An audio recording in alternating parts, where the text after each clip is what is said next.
여러분 15절을 한번 같이 읽어볼까요? 15절 시작. 그들이 서로 이야기하며 문의할 때 예수께서 가까이 이르러 그들과 16절 그들의 눈이 가리어져서 그인 줄 알아보지 못하거늘. 아멘. 여러분, 예수님께서 영으로 우리와 함께 하시는 줄 믿습니다. 우리와 동행하신다 말씀하고 있어요. 이 말씀이 아니라 성경 전체에서 그렇게 말씀하고 계시죠. 그런데 우리의 눈이 가리워져서 함께 하시는 예수님 볼 수가 없습니다.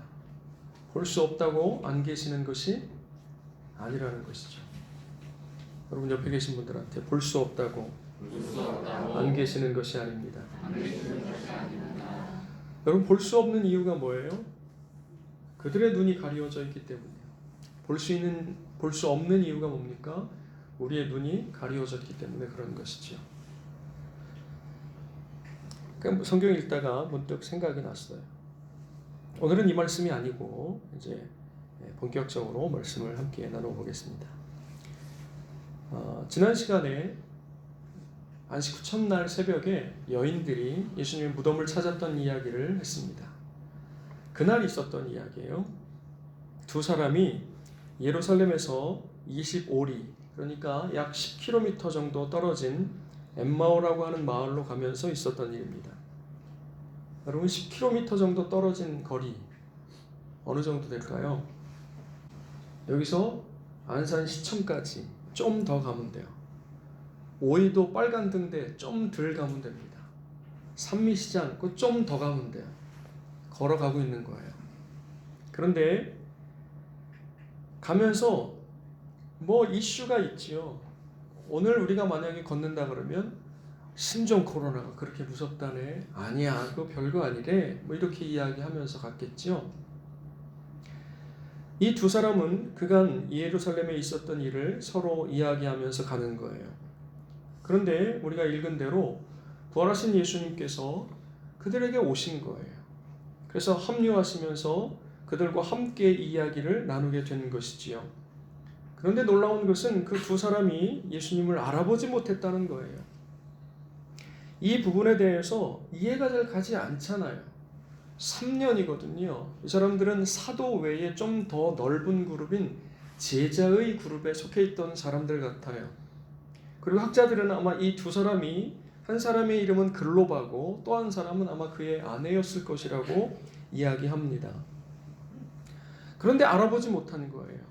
그래서 그것에 대해서 아마도 바로 전까지 예수님께서 붙잡히시고 채찍질 당하시고 고난당하시고 피범벅이 되시고 온몸에 상처가 나신 모습이 이 머릿속에 각인이 된 상태인데 갑자기, 그리고 죽으셨단 말이에요. 그걸 다 봤어요.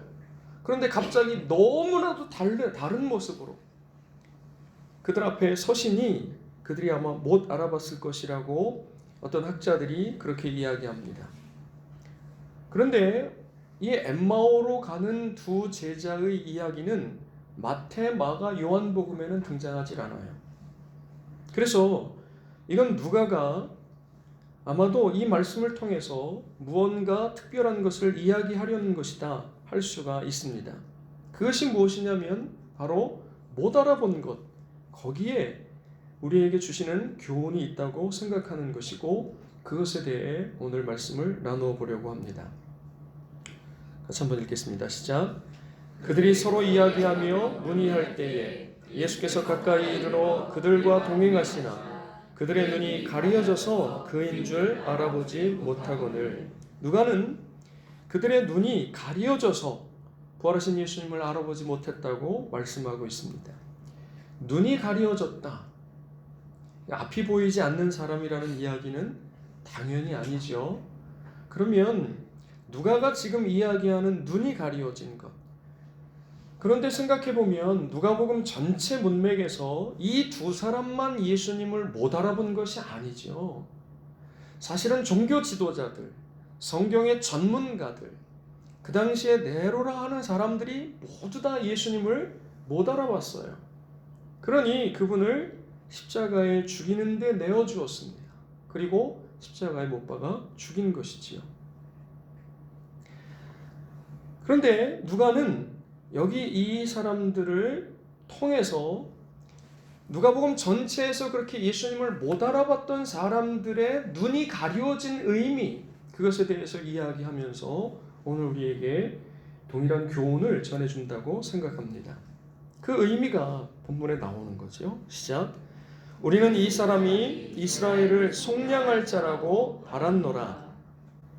이스라엘을 속량할 자라고 하는 것은 유대인들의 사고방식이에요. 그러니까 예수님을 메시아로 믿었지요. 그리스도로 믿었단 말이에요. 그런데 이스라엘의 전통적인 사고방식 속에서의 메시아는 인류의 죄를 구속할 메시아 이런 건 없어요. 고난당하시는 메시아 이런 건 없습니다. 죽었다가 다시 살아나시는 거 이런 건 없는 거예요. 오늘 우리는 메시아 혹은 그리스도께서 죽으시고 부활하시는 것을 너무나 당연하게 받아들이고 있지만 이 당시 유대인들에게 있어서 그런 것은 없었던 거예요. 그러면 메시아는 도대체 뭐냐? 이스라엘을 로마의 압제에서 구원할 분으로 생각하고 있었던 거죠. 그래서 어떤 학자들은 이렇게 표현합니다. 제2의 출애굽.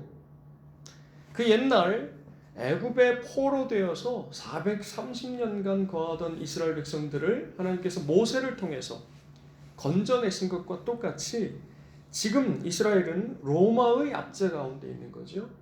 그래서 두 번째 모세를 보내셔서 그 메시아죠.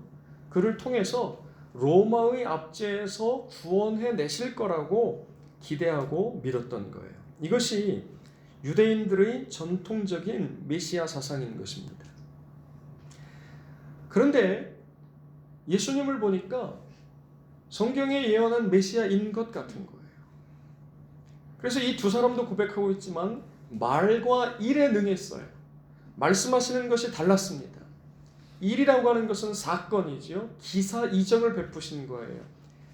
이전에 보지 못했던 거예요. 중풍병자를 고치셨고 나병 환자를 고치셨으며 눈먼 자를 보게 하셨고 안진뱅이를 일으키셨으며 심지어는 죽은 자를 살리시는 거지요.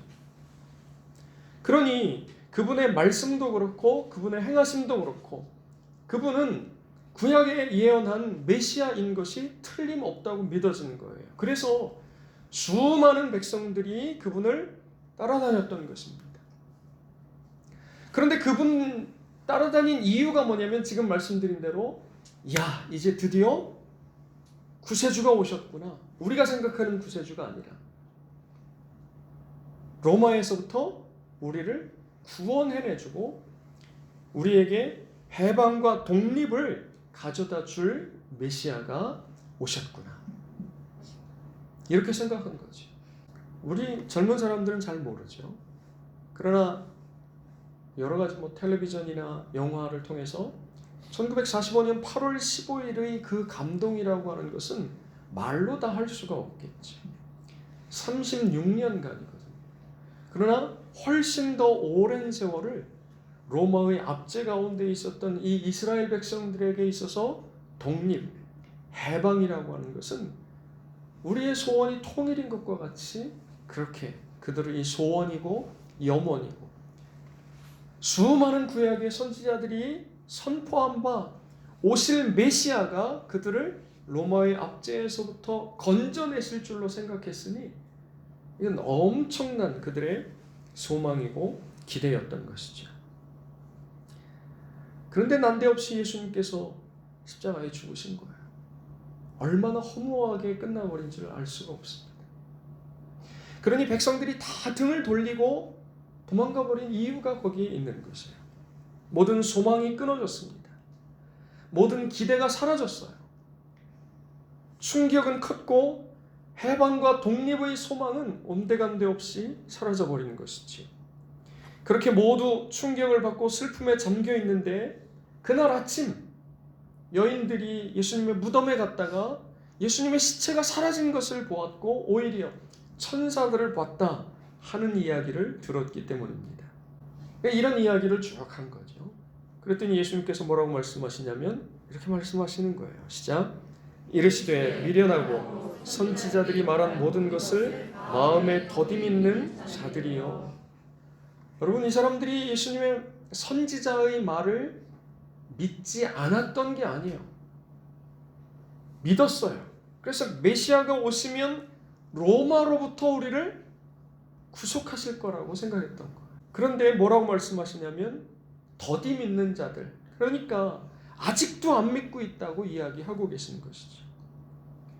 그러시면서 메시아는 그들의 생각과는 다르게 고난받아야 하는 존재라고 하는 것을 말씀하시는 거예요. 시작. 그리스도가 이런 고난을 받고 자기의 영광에 들어가야 할 것이 아니냐 하시고, 고난을 받아야 그 다음 영광에 들어가는 거고, 영광에 들어가야 그 다음 될 일들이 이루어지게 되는 거예요. 그 다음 될 일들, 그것이 무엇인지 우리가 알고 있습니다. 그러시면서 그들과 동행하시는 거예요. 동행하시며 성경을 자세히 설명해 주셨다 하고 말씀하고 있습니다. 시작.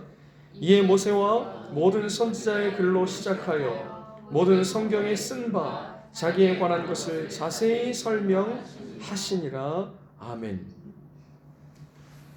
그리고 나서 예수님은 더 가시려고 했지만 날이 어두워지는 것 같았고, 이 사람 둘이 이제 숙소에 들어가서 쉬려고 하는 거죠. 예수님 같이 갑시다 해가지고 좋았던 거겠죠. 말씀 듣는 게 좋았던 걸 거예요. 그들이 절망 가운데 있었고 충격과 슬픔 가운데 엠마오로 가고 있었는데, 그분이 오셔서 말씀을 이렇게, 처음엔 답답했죠. 왜 이 사람 이런 걸 물어? 그동안 예루살렘에 이 사건 외에 무슨 다른 사건이 있었다는 거예요. 왜 이런 걸 몰라? 그러고 얘기하는데, 쭉 얘기를 한 다음에는 오히려 그분이 이런저런 말씀을 계속 하시는데, 후에 이들의 고백에 보니까 마음이 뜨거워진 거죠. 그 밑에 뭐라고 그래요? 혹은 마음이 뜨겁다, 그걸 밑에 뭐라고 그랬어요? 불타지 아니하냐. 마음이 불탔던 거예요.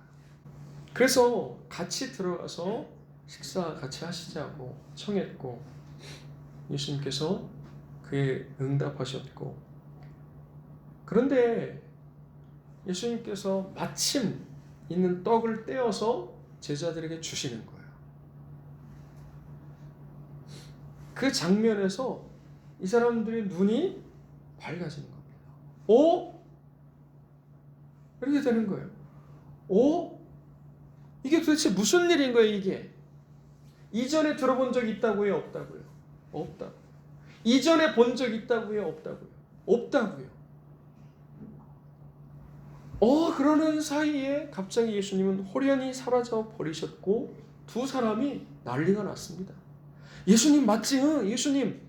아니 예수님, 그 여인들이 살아났다고 얘기하더니 진짜 살아나셨네. 그리고 왔던 그 25리길 다 도착했는지 안 했는지는 알 수 없으니까 다시 되짚어서 이미 날이 저물었는데 가는 거예요. 여러분, 10km를 걸어가려면 몇 시간 정도 걸려요? 두세 시간 걸어온 길을 다시 되짚어서 돌아가서 모여서 그들 똑같이 절망 가운데 슬퍼하고 있는 제자들에게 이야기해 줍니다. 여러분, 이 말씀 가운데 우리는 첫째로 절망과 충격과 슬픔에서 건져주실 말씀이 성경에 들어있다는 거예요. 한번 따라하겠습니다. 우리를 절망과 충격과 슬픔에서 건져주실 말씀이 어디에 있다고요? 성경에 있다는 거예요. 성경은 예수님에 관한 말씀입니다. 27절에 예수님께서 스스로 직접 이 성경이 자기에 대해서 하신 말씀이다, 이렇게 설명하고 있습니다. 우리는 성경으로 여러 가지 이야기를 할 수 있습니다. 어떤 사람은 경제 이야기가 여기 있다고 하고, 어떤 사람은 역사를 알 수 있다고 그러고, 어떤 사람은 이 말씀을 가지고 세계사를 알 수 있다고 그러고, 어떤 사람은 이 말씀을 가지고 과학 이야기를 하려고 하는 사람들도 있습니다. 그러나 그런 이야기를 할 수 있으나 그건 우리의 주요한 목적이 아니에요. 주요한 관심이 아닌 것입니다. 성경을 통해서 우리가 할 수 있는 이야기는 오직 예수님에 관한 이야기인 줄 믿습니다. 성경을 가지고 예수님 이야기만 해야 되는 것이지요. 그 다음에 예수님은 자세히 설명해 주셨습니다. 여러분, 우리가 얼마나 신앙생활을 주먹구구로 하는지 생각해 보셨습니까? 그러니 신앙생활을 오래 해도 성경에 대해서, 예수님에 대해서 그냥 피상적으로만 아는 거예요. 들은 풍월이 있으니까 그것 가지고 아는 것 같으나 자기와 다른 사람을 속이는 거죠. 여러분, 결코 아는 게 아닙니다. 제가 가끔 우리 아이들 학교 가는 것과 비교해 드리잖아요. 그죠? 우리 선생님들이 여기 있으니까 초등학교 한 학기의 수업 시간이 몇 시간이라고요? 몇 시간이요? 법정, 네. 1년 190시간. 그러면 한 학기면 2분의 1이니까 191. 191이죠. 네. 시간으로 하면 하루에 4시간? 초등학교 1학년도 몇 시간 수업해요?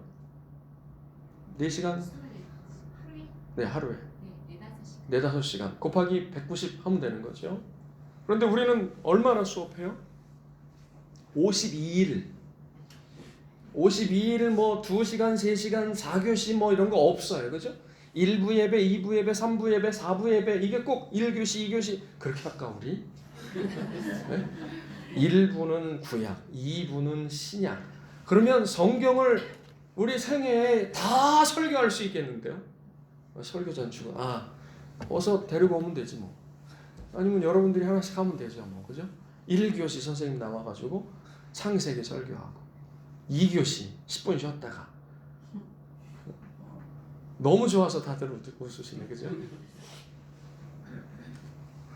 여러분, 그러나 4부 예배, 5부 예배를 하는 교회들도 한 번만 하면 다 주일 성수했다고 생각해요. 그런 교회들에서 1시간 설교하는 교회는 아주 드물죠. 1시간 설교를 해야 1년 교회 다니면 52시간 말씀을 듣는 거예요. 그런데 숙제도 없습니다. 예습도 없고 복습도 없는 거예요. 여기서는 1시간 동안 이야기하지만 듣는 편에서는 또 자체적으로 끊어서 듣잖아요. 그죠? 그죠? 그러니까 저를 쳐다보고 있어도 생각은 지금 아이고 가스불 끄고 왔나? 그러니까 실제로는 52시간을 수업하는 게 아니에요. 여러분, 만약에 우리가 학교 생활로 치면 거의 모든 성도들은 낙제예요. 낙제. 그러니 아이들 학교에 보내놓으면 1년이면 한 학년 올라가게 만들어주거든요. 1년이면 선생님들이 한 학년 올라가도록 만들어준다는 말이에요. 우리나라는 특별히 낙제하지 않고 그런 아이들이 업계 선생님들이 개별적으로라도 다 봐주고 집에서 알아서 학원들 돌리면서 낙제하지 않도록 그렇게 다 챙긴단 말이에요. 그런데 성도들은 그러니 1년 다녀서는 한 학년 올라가지를 못해요. 2년 다녀도 한 학년 올라가지를 못합니다. 어떤 성도들은 5년 다니고 10년 다녀도 제가 말씀드렸잖아요. 목사 안수 받을 때 어떤 장로 임직을 안수를 받으시는 장로님이 다른 교회 장로님이에요. 그분이 누군지 몰라요. 그냥 스쳐가면서 들었기 때문에. 장로가 뭐 별거 있나요? 돈 많이 벌어서 헌금 많이 하면 되지. 여러분, 그건 누군가의 이야기인 것 같으세요? 아니면 우리 머릿속에 이런 건 목사님들이나 하는 거지. 그런 거는 뭐 특별한 사람이나 하는 거지. 여러분, 그러면 제가 이렇게 묻는 거예요. 제가 젊었을 때 하나님, 사도 바울은 뭐고 저는 도대체 뭡니까? 사도 바울을 위해서는 피를 이만큼 흘려주시고 저 같은 걸 위해서는 요만큼 흘려주셨단 말입니까? 왜 이렇게 차이가 나는 겁니까? 왜 이렇게? 여러분, 우리가 문제인 거예요. 성경은 그래서 더 열심내라고 말씀하고 있는 거예요. 마음이 뜨거워져야 됩니다. 마음이 불타올라야 되는 거예요. 그래야 그 사람들이 왔던 그 길을 되짚어서 가는 겁니다. 개척한 지 5년이 지났는데 우리는 여전히 성경을 설교하고 있고 또 매일 성경을 읽고 있습니다. 지금껏 그래왔고 앞으로도 그럴 거예요. 평생 끝나지 않을 겁니다. 아니, 평생 끝나지 않을 뿐만 아니라 죽은 이후에도, 내가 어젯밤에 우리 카페에다가 글을 이렇게 썼어요. 성경 공부하는 거에 대해서 쭉 쓰면서 문득 예수님이 직접 인도자가 되신 성경 공부 그룹이 생각이 나는 거예요. 이게 제자들이죠. 우린 참 불행해요. 그런 면에서는. 그죠? 저 같은 사람의 설교를 듣고 앉아 있으니. 그러나 하나님께서 은혜 베풀어 주시기를 바랍니다. 이 당시의 사람들은 얼마나 복이 있습니까? 예수님에게 직접 말씀을 듣는 거예요. 그러면서 그날에 우리가 주님 나라에 가서 주님이 리더 되시는 성경 공부 모임에 둘러앉아서 궁금한 거 많잖아요. 그죠? 이해 안 가는 것도 많잖아요. 묻고 싶은 것도 많잖아요. 여러분, 그때는 은혜가 안 될 수가 없겠죠? 그때는 졸릴 수도 없을 거예요. 그때는 다른 생각 하지도 않을 겁니다. 가스 불 껐나? 이런 생각할 필요도 없을 거예요. 개인적으로는 수십 년 성경을 읽고 공부했습니다. 역사적으로는 수천 년 교회는 성경을 읽었고 공부했고 앞으로도 그럴 거예요. 어떤 교수님이, 연로하신 교수님이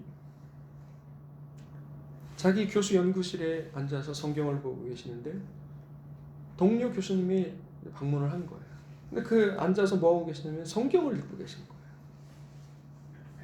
그래서 방문하신 분이 뭐라고 얘기했냐면, 아니, 성경을 읽고 계시냐고. 그랬더니 이 교수님 하시는 말씀이 뭐냐면, 내가 40년 연구를 한 지 40년, 그리고 평생에 읽고 왔지만 지금 깨닫는 바는 뭐냐면 태산의 언저리에서 자기가 끄적끄적거리고 있더라는 거예요. 수십 년 성경을 읽고 교수님이니까 전문적으로 공부했는데도 불구하고 은퇴할 시점에 다 가가서는 자기가 깨닫는 게 뭐냐면 태산 같은 그 거대한 그 언저리에서, 거기 언저리에서 이렇게 끄적끄적거리고 있는 정도의 자기의 모습을 깨달았다는 거죠. 여러분, 성경은 그렇게 하나님의 깊으신 만큼 깊고 넓으신 만큼 넓습니다. 아니, 그만큼 봤으면 됐지 또 성경입니까? 라고 말할 수가 없는 거예요.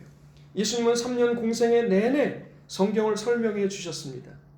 그리고 지금도 바로 그 성경에서 말씀하시는 예수님에 관한 것을 설명해 주고 계신 거예요. 그런데 바로 그 말씀을 듣고 절망과 충격과 슬픔에 있던 그들의 마음에 점차 밝은 빛이 비춰오는 거예요. 마치 아침 햇살이 떠오르면서 길었던 어둠이 물러가는 것과 같습니다. 그들의 마음에 점차 밝은 빛이 비춰오면서 그들의 마음이 뜨거워지기 시작합니다. 절망은 사라지고 소망이 조금씩 움돋기 시작하는 것입니다. 충격과 슬픔에서 조금씩 기쁨으로 변하는 것을 그들이 느끼게 되는 것입니다. 여러분, 혹시 절망과 충격과 슬픔 가운데 있는 성도가 있다면 성경 안으로 들어가야 합니다. 성경으로 우리에게 만나주시고 말씀하시고 우리에게 자세하게 설명해 주시는 예수 그리스도를 만나야 합니다. 우리가 매일 읽고 매주 듣는 이 말씀 안에 우리를 절망과 충격과 슬픔에서 건져줄 놀라운 복음이 들어있다고 하는 사실입니다. 이 말씀 안에 소망이 있고 이 말씀 안에 기쁨이 있고 이 말씀 안에 생명이 있는 것이에요. 아멘. 여러분, 만약에 누군가가 이 복권은 당첨 확률이 10배입니다 라고 하면 거기 몰리지 않고 사지 않고 원하지 않을 사람이 누가 있겠습니까? 요즘 코로나 바이러스 막 유행하니까 참기름을 먹으면 뭐 어떻게 된다는 얘기부터 시작해서 실제 그 이야기를 듣고 따라하는 사람들이 있어요. 여러분, 그 적은 것, 아무것도 아닌 것, 지푸라기 같은 것이라도 잡으려고 하는 것이 사람의 마음인데, 그런데 여기에 소망이 들어있고 여기에 기쁨이 있고 여기에 생명이 있다고 그러는데 믿는 사람들조차 읽지 않는 거예요. 여러분, 오늘 우리가 살고 있는 이 시대는 과거 그 어느 때하고도 비교할 수 없을 만큼 성경을 읽고 듣기가 좋은 시대가 되었어요. 요즘에 성경책 잘 안 들고 다녀요. 안 들고 다녀도 뭐라고 안 합니다. 왜요? 종이로 된 성경은 잘 안 들고 다닐지 몰라도 스마트폰 안에 성경이 너도 나도 2개, 3개씩은 들어있습니다. 그 거의 대부분 무료예요. 저는 유료를 씁니다. 유료인데 얼마냐? 1,000원짜리예요. 왜 그러냐면 이쪽 저쪽 밑줄 치면 다 연동이 되는 거예요. 우리 가피풀 성경통독 읽잖아요. 가피풀에서 광고하는 건 아닙니다. 그 성경은 아이폰을 보든지 안드로이드를 보든지 이렇게 다 밑줄 치면 연결이 돼요. 그래서 그걸 보는데 1,000원밖에 안 해요. 여러분, 제 성경책을 여러분 보셨는지 모르겠지만 저는 눈이 좀 좋아요. 글씨가 작습니다. 그러면 조금 더 지나서 이렇게 보게 되고 이것도 안 보이니까 글씨 큰 걸로 사야 돼요. 그럼 몇만 원씩 들어갔단 말이에요. 예전에는 그냥 그럴 필요가 없어요. 여기서 글씨를 크게 나오게 눌러주면 지가 알아서 글씨가 커지는 거예요. 어느 날 읽기가 싫으면 어떻게 하면 돼요? 틀어놓으면 돼요. 요즘엔 또 더 좋은 게 뭐냐면 성우들이 각각 배역을 정해가지고 예수님 목소리 하는 사람이 있고 제자 목소리 하는 사람이 있고 나레이터가 따로 있어서 덜 졸리게 만들어줘요. 여러분, 과거 어느 때에 이렇게 좋았던 때가 있습니까? 지난주에 선교사님 말씀을 드렸는데 그 선교사님이 중국에서 사역을 하시면서 만났던 북한 사람들 중에 2부류가 있는 거예요. 크게 2부류. 나와서 그 선교사님을 만나고 남한으로 오는 사람과 다시 북한으로 들어가는 사람이 있는 거예요. 남한으로 오는 사람들은 마음이 조금 다르대요. 언제 남한으로 가요? 이것만 기다리고 있는 거예요. 그래서 선교사님이 어느 날 복장이 캐주얼하면 오늘인가 보다. 사모님이 모자를 쓰고 오시면 오늘 나가나 보네. 계속 그것만 기대하고 있는 거예요. 그러니 성경을 가르쳐도 한계가 있더라는 거예요. 근데 가르치시는 선교사님 내외도 어차피 남한으로 갈 거니까 남한에 가면 거기 교회에서 목사님들이 잘 가르쳐 주겠지 하고 마음을 조금 놓는다. 그런데 1달 혹은 2달 있다가 다시 북한으로 들어가는 성도들에게는 아주 가르치는 입장에서도 우리 다 알아듣는 말로 빡세게 한다는 거예요. 그 사람들도 마음이 다르대요. 말씀을 얼마나 잘 암송을 하는지 성경을 가지고 들어갈 수가 없으니까 암송을 하는데 기가 막히게 암송한다는 거예요. 그런데 신기한 것은 사람의 겉모습으로 판단할 수가 없더라는 거예요. 이 사람이 이걸 알아들을 수 있을까? 이 사람이 이걸 외울 수 있을까? 하는데 외우더라는 거예요. 하나님이 그렇게 은혜를 주시더라는 거예요. 아멘. 우리는 어떻습니까? 외워지질 않아요. 왜요? 이것만 들으면 되니까. 외워주는 건 둘째치고 읽지도 않아요. 그러니 우리가 과연 믿는 것이 맞느냐 하는 것이죠. 수요일에 에스겔 말씀을 전하고 있는데 에스겔 말씀 중에 볼 눈이 있어도 보지 않고 들을 귀가 있어도 듣지 않는 백성들을 향하여 하나님은 패역한 족속이라고 말씀하셔요. 아예 믿어지지가 않아서 예수님을 믿지 않는 사람들은 볼 눈이 아직 없습니다. 들을 귀가 아직 없는 거예요. 그러니 보고 싶어도 볼 수 없는 거고 듣고 싶어도 들을 수가 없는 거지.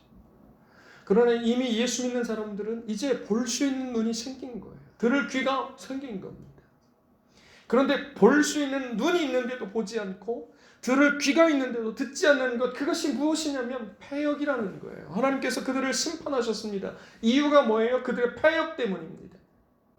여러분, 패역은 칼 들고 다니면서 만나는 사람들 다 찔러 죽이는 이런 게 아니에요. 태국에서 어떤 군인이 총기를 난사했다고 그래요. 그래서 수십 명이 죽었답니다. 그게 결코 약간 폐역일 수 있죠. 그러나 성경에서 말씀하는 게 아닙니다. 폐역은 볼 수 있는 눈이 있는데도 보지 않는 거예요.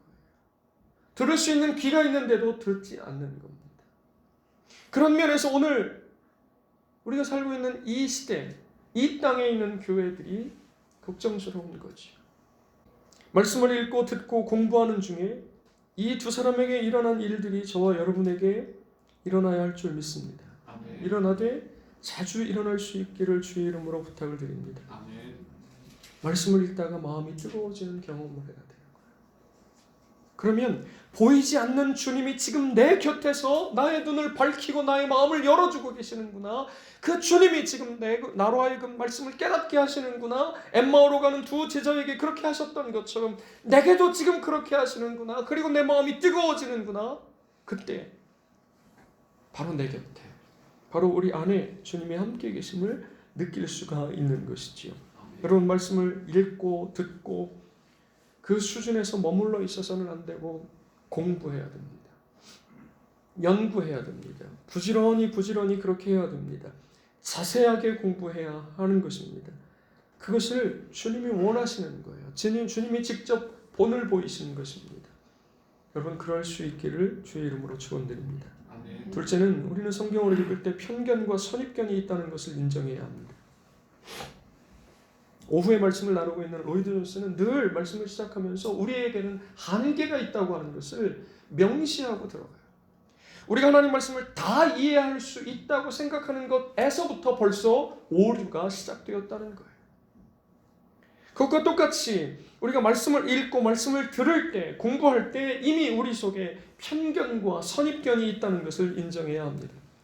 본문의 두 사람은 3년이나 예수님의 말씀을 들었고 행하신 일들을 보았습니다. 그러나 그들의 생각은 3년 전과 변한 게 없는 거예요. 3년 전의 생각이 3년 동안 말씀을 듣고 보았는데도 불구하고 변하지 않았습니다. 사람이 변한다는 것, 사람의 생각이 바뀐다는 것이 얼마나 어려운 것인지 우리가 이미 잘 알고 있습니다. 그리고 이 사람들이 증명하고 있는 거예요. 그런 생각이 들었습니다. 일반적으로 나이가 들어가면서 몸이 점점 굳어지는 것 같아요. 그러지 않은 분들이 계시죠. 열심히 운동도 하고 하는 분들은 그러지 않을 수 있습니다. 그런데 일반적으로는 어린 아이들에 비해서 나이가 들어가면서는 점점 몸이 굳어져 가는 것이 사실이에요. 근데 여러분, 이렇게 생각하시면 돼요. 아침에 일어나면서 몸이 이렇게 굳어지는구나 라고 생각이 들 때마다 이렇게 내 생각도 굳어지고 있는 거지. 그렇게 생각하시면 됩니다. 여러분, 아기들, 초보 엄마들이 안고 업고 그러면 애가 막 이렇게 꺾였다가 저렇게 꺾였다가 팔이 한 12번은 더 부러져야 되는데 안 부러져요. 그죠? 신기하단 말이에요. 그렇게 유연한 거예요. 그렇게 부드러운 거거든요. 그런데 좀 어른이 돼가지고 이렇게 꺾이고 저렇게 꺾이면 난리 납니다. 뼈가 진짜 부러지는 거예요. 그만큼 굳어진 거죠. 그와 똑같이 마음도 굳어지고 있다고 하는 사실을 잊어서는 안 됩니다. 마음이 굳어지는 거예요. 굳어지면 말씀을 들을 수가 없습니다. 도무지 배우질 않는 거예요. 여전히 자기의 생각과 자기의 지식과 자기가 가지고 있었던 그릇된 편견과 선입견이 있는 거예요. 자기 생각, 자기 지식, 편견과 선입견이 그들의 눈을 가린 거예요. 그래서 그들은 부활하신 주님을 알아볼 수가 없었습니다. 여러분, 그런데 이것이 얼마나 무서운 것인지 우리가 곰곰이 생각하지 않으면 안 됩니다. 그들의 편견과 선입견은 부활하신 주님을 부정하게 만드는 거예요. 여러분, 이런 사람들이 있어요. 눈으로 본 것만 믿어, 이렇게. 그런데 이 사람들은 지금 뭐 하고 있는 거예요? 본 것도 믿지 못하는 거예요. 심지어는 보고 있는데도 그것을 부정하고 있는 거죠. 그들 앞에 분명히 예수님이 서 계신 겁니다. 지나간 3년 동안 봤어요. 그런데 그들 앞에 살아서 서 계시는데 아니라고 생각하니까 못 알아보는 거예요. 왜 아니라고 생각합니까? 죽은 사람이 살아날 수 있어요? 없어요? 없어요. 그리고 예수님 죽으시는 거 봤어요. 그러니까 지금 이 내 눈앞에 서 있는 이분은 예수님이어서는 안 되는 거고 예수님일 수가 없는 거예요. 그들의 생각이 딱 굳어져 있는 겁니다. 그러니 실제로 예수님이 앞에 서 계시면서 말씀하시는데 예수님일 수 없어. 예수님이어서는 안 돼. 아니야, 예수님일 리가 없어. 이게 논리적으로 머릿속에서 일어나는 일이 아닙니다. 자동적으로 벌써 그렇게 된 거예요. 이 사람은 예수님이 아닌 걸로 끝난 겁니다. 그러니 인정할 수가 없는 거예요. 볼 수가 없는 겁니다. 그들의 선입견이 편견이 그들의 눈을 멀어버리게 만든 것이에요. 그들의 생각이 현실을 왜곡하고 부정하고 있는 것입니다. 여러분, 이런 일이 우리가 사는 오늘 대한민국 안에서 얼마나 많이 일어나고 있는지 알 수가 없어요. 우리가 그 사람들일 수도 있습니다. 그러니 깨어있지 않으면 안 돼요. 내가 어떻게 생각하고 있는지, 내가 어떻게 보고 있는지, 내가 어떻게 말하고 있는지, 내가 어떻게 받아들이고 있는지 그냥 그렇게 해왔기 때문에 계속 그렇게 해가는 것은 성경적으로 별로 그렇게 옳지 않습니다. 별로 그렇게 좋지 않아요. 그들의 생각이 현실을 왜곡하고 부정하고 있는 겁니다. 예수님은 이런 두 사람에게 미련하고 선지자들이 말한 모든 것을 마음에 더디 믿는 자들이라고 말씀하고 있어요. 미련한 자들이라고 말씀합니다. 잠언 말씀에는 미련한 자를 절구공이, 절구에다가 넣고 절구공이로 빻아도 그 미련이 벗어져요? 안 벗어져요? 안 벗어진다. 선지자들이 말한 모든 것, 그러니까 지금 예수님이 말씀하시는 것이 바로 선지자들이 말했던 그 말씀인 거고, 이 사람들이 알고 있는 것은 선지자들이 말했던 것과는 다른 거라고 하는 것이죠. 에스겔 말씀에 보면 이 백성들은 자신의 영혼을 죽이려고 사냥하는 자들의 거짓말은 고지 듣고 그들을 살리려는 에스겔의 말은 듣지 않는 자들인 것입니다. 여러분의 영혼을 누가 지금 살리려고 하나님의 말씀을, 진리를 전파하고 있느냐는 것이에요. 누가 지금 여러분의 영혼을 사냥하려고 거짓을 이야기하는데도 그것을 곧이곧대로 믿고 있느냐 하는 것입니다. 오늘 우리가 어떻게 보고 어떻게 듣고 있는가 하는 것이에요. 우리에게는 어떤 편견과 선입견이 있습니까? 여전히 자기의 생각과 자기의 지식과 자기의 경험을 붙들고 있는 것은 아닙니까? 성경 말씀대로가 아니라 내가 옳다고 생각하는 대로 신앙생활하고 있는 것은 아닙니까? 그냥 그렇게 해왔으니까, 혹은 큰 교회들에서 그렇게 가르쳤으니까 아무래도 20명 30명 모이는 교회 목사님보다야, 이제 5년 10년 된 목사님보다야 평생을 목회하고 저렇게 커졌는데 저거 하나님 복 주시지 않으면 안 된 건데, 그런 사람들의 이야기가 훨씬 더 맞겠지. 아무리 목사님이 저렇게 이야기해도, 물론 틀리다고 얘기하는 건 아니지만, 맞지만 그래도 뭐 이렇게 여러분, 이게 우리 머릿속에서 논리적으로 일어나고 있는 게 아니에요. 자동적으로 그렇게 되고 있다는 것입니다. 지금 여러분에게 진리를 자세하게 설명해 주는 사람이 있습니까? 누구입니까? 그 사람의 말을 신뢰합니까? 아니면 언제 들었는지, 누구에게 들었는지 모르는 말씀 한 구절, 그거 붙들고 신앙생활 한다고 하고 있습니까? 그 다음 말씀을 제가 너무 과격하게 쓴 것 같아서 이걸 말해야 되나 말아야 되나 지금 고민하고 있는 거예요. 썼으니까 이야기하겠습니다.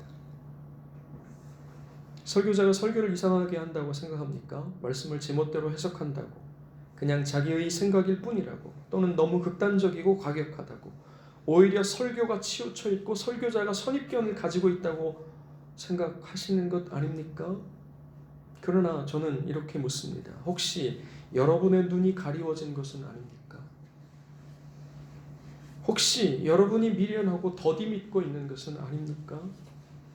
혹시 여러분을 속이고 그래서 여러분의 영혼을 사냥하려고 하는 자들의 달콤한 거짓말은 고지 듣고 어그러지고 거스른 영혼을 고치는 칼과 같은 진리의 말씀은 거부하고 거절하고 부정하고 있는 것은 아닙니까?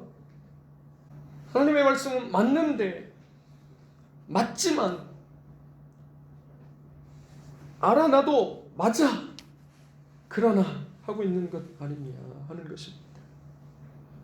성경은 교양책이 아닙니다. 읽으면 교양 있고 유식해지고 그러나 안 읽어도 사는데 크게 지장 없는 그런 것이 아니라는 거예요. 그럼 많은 성도들이 그렇게 받아들이고 있어요. 은연중에 그렇게 생각하고 있습니다. 지금 다른 사람들 이야기하는 게 아닙니다. 예수 믿는 사람들 이야기하는 거고 우리를 이야기하는 거고 내 얘기를 하는 것입니다. 성경은 살아계신 하나님의 말씀이고 그 안에 우리를 구원하시는 하나님의 복음이 들어있습니다. 그래서 누구든 말씀을 읽고 들으면 믿음이 생기고 구원을 받게 되고 생명이 그 안에 담겨 있는 것입니다. 그래서 성경은 내가 읽고 싶은 대로 읽는 게 아니에요. 내가 읽고 싶은 대로 읽는 게 아니고 그분이 말씀하시려고 하는 뜻을 깨달아야 되는 것이지요. 찾아야 되는 겁니다. 그러기 위해서는 본문처럼 말씀하신 그분이 직접 우리의 눈을 밝히셔야 되고 그분이 직접 우리로 하여금 깨닫게 하셔야 되고 그분이 직접 우리에게 가르쳐 주셔야 하는 것이지요. 사도 바울 이야기를 안 할 수가 없습니다. 자기 생각대로 성경을 읽을 때는 여러분 성경의 전문가예요. 성경의 전문가입니다. 한 성경 했던 사람이고 성경뿐만 아니라 한 철학했던 사람이에요. 그래서 아테네에 갔을 때, 아덴에 갔을 때는 거기가 철학의 동네니까 자기도 한번 해보고 싶었던 겁니다. 말로써 사람들을 설득하고 자기의 교훈을 따르도록 해보려고 했던 거예요. 처절하게 실패했습니다. 그리고 옮겨간 고린도 교회에서 다시는 내가 말로 하지 않겠다고. 뭘로 해요? 능력으로 하겠다는 거예요. 성령의 나타남으로 복음을 전하겠다고 하는 것이죠. 자기 생각대로, 그만큼 사도 바울은 성경의 전문가고 철학자입니다. 그런데 그 결론이 뭐냐면 예수 믿는 사람들 잡아 죽이는 거예요. 내가 읽고 싶은 대로 읽으면 내가 옳다고 생각하는 대로 가는 겁니다. 그래서 오후에 공부하는 로이드 존스 다시 한번 말씀드리면 우리의 신학적인 배경을 가지고 성경에 뛰어 들어가서는 안 된다고까지 얘기하는 거예요. 내가 읽고 싶은 대로 읽는 것이 아니라 그분이 말씀하시려는 대로, 그분이 도대체 이 말씀을 통해서 무엇을 말씀하시려는 건가, 그렇게 읽어야 되는 거죠. 그랬던 사도 바울이 주님을 만났습니다. 주님을 만나게 되니까 그가 바로 돌이켜서 그 주님을 전하는 사람이 되었어요. 우리가 말씀을 읽을 때 또 들을 때 주께서 우리의 눈과 귀를 밝히시고 우리의 생각과 마음을 여시고 깨닫게 하시기를 바랍니다. 세 번째는 그 말씀의 내용이에요. 이 부분을 어떤 학자는 이렇게 얘기했습니다. 그 두 사람을 비롯한 이스라엘 백성들은 이렇게 생각했다는 거예요. 그들은 예수를 십자가에 못 박았습니다. 하지만 우리는 그분이 이스라엘을 구원하기를 바랐습니다. 이게 그들의 생각이죠. 그런데 하나님께서는 이 생각을 어떻게 바꾸셨냐면 그들은 예수님을 십자가에 못 박았습니다. 그 덕분에 예수는 이스라엘을 구원하셨습니다. 한두 단어가 차이가 나는 거예요. 그런데 완전히 다른 이야기가 되어버린 것입니다. 두 제자를 비롯해서 주님을 따랐던 많은 사람이 절망하고 충격 속에서 슬퍼하는 이유가 바로 이것이었어요. 주님을 메시아로 생각하고 그 메시아께서는 이스라엘을 로마의 압제에서부터 구원해내고 해방과 독립을 가져다 줄 줄로 생각했는데 십자가에 죽으신 것이죠. 그러나 하나님의 뜻은 그들의 생각 너머에 있었습니다. 그들이 기대하고 상상했던 것 이상이었어요. 그들은 예수님을 십자가에 못 박아 죽였지만 하나님께서는 그 십자가를 통해서 이스라엘뿐만 아니라 온 세상을, 그래서 그 복음이 오늘 지구 반대편에 2000년이나 지났지만 우리에게까지 전파되었고 우리가 그렇게 주님을 믿고 여기 모여 함께 예배하는 것입니다. 그들은 예수님을 십자가에 못 박아 죽였지만 하나님께서는 그 놀라운 사건을 통해서 우리에게 구원을 전해 주시는 것입니다. 이것을 가능하게 한 것이 또한 예수님의 부활인 것이에요. 예수님은 메시아이십니다. 예수님은 그리스도이시라. 2000년 전 지구 반대편에 우리와 똑같은 몸을 가지고 어쩌면 훨씬 더 연약하고 훨씬 더 못생겼을 수도 있어요.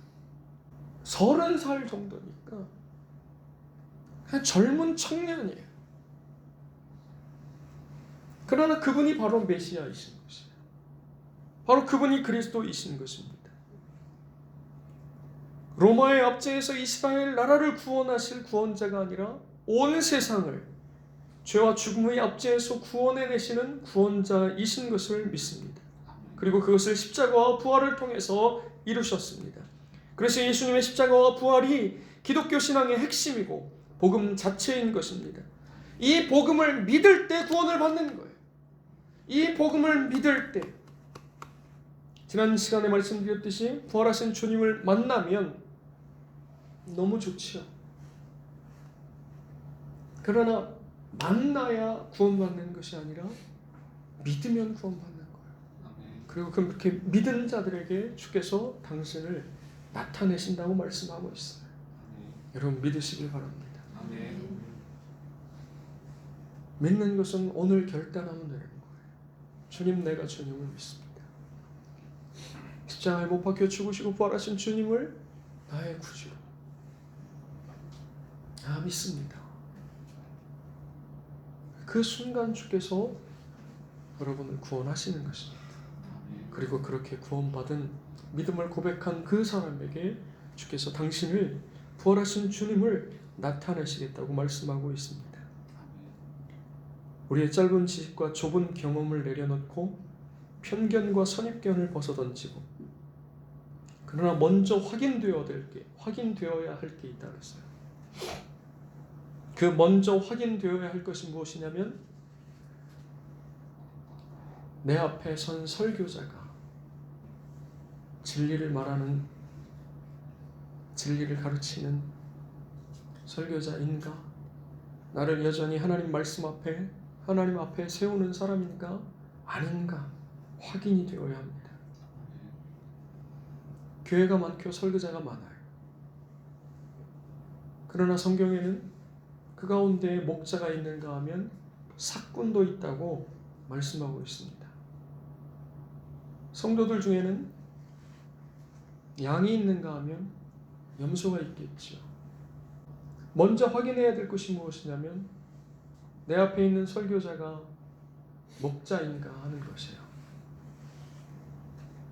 여러분, 그 다음엔 여러분이 나는 양인가 염소인가 생각할 필요 없어요.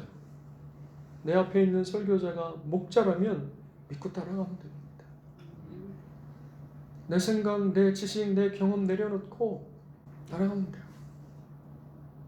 여러분, 사람에게 충성하라고 하는 것이 아닙니다. 저에게 충성하라고 하는 것이 아니죠. 제가 여러분에게 드리는 이 설교의 말씀이 하나님의 말씀이라고 믿어진다면 그 말씀을 따르라 하시는 것입니다. 이렇게 편견과 선입견이 우리의 눈을 가린다고 하는 것을 깊이 생각하고, 우리가 나이가 한 살 한 살 더 먹어가면 갈수록 몸이 굳어지는 것과 같이 우리의 마음도 굳어진다고 하는 것. 그래서 더디 믿게 되는 거예요. 더디 믿어요. 무뎌진 칼날과 같습니다. 그건 다른 성경에서, 다른 성경 본문에서 마음이 딱딱해진 걸 이야기하는 거예요. 제일 큰 실수가 뭐냐면 나는 내 지식도, 내 경험도, 내 생각도, 편견도, 선입견도 다 내려놓았어 라고 생각하는 거예요. 늘 그렇게 해야 됩니다. 혹시 그러지 않은 부분이 있는지 또 생각해 보아야 합니다. 주의 말씀 앞에서 그러면서 주님께서 깨닫게 하시지 않으면 안 됩니다. 주님께서 이 두 사람에게 찾아오셔서 말씀해 주시고 설명해 주시고 자세하게 가르쳐 주신 것처럼 이 두 사람보다 저는 10배, 100배, 1000배 더 가르쳐 주셔야 하고 자세하게 설명해 주셔야 할 사람입니다. 제 아내도 주의 말씀으로 인해서 뜨거워지기를 소망합니다. 요즘 교회에서 뜨거운 사람 보기가 쉽지가 않아요. 옛날에는 그러지 않았던 것 같아요.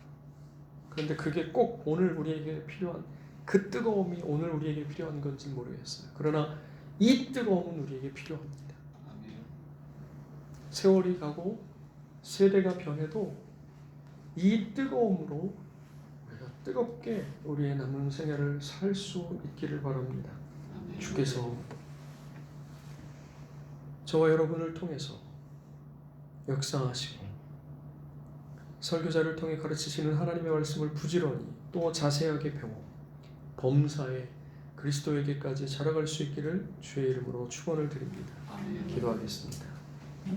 우리 이 시간에 들은 말씀을 생각하면서 잠깐 함께 기도하겠습니다. 주님, 내게도 오셔서 말씀을 깨닫게 하시옵소서.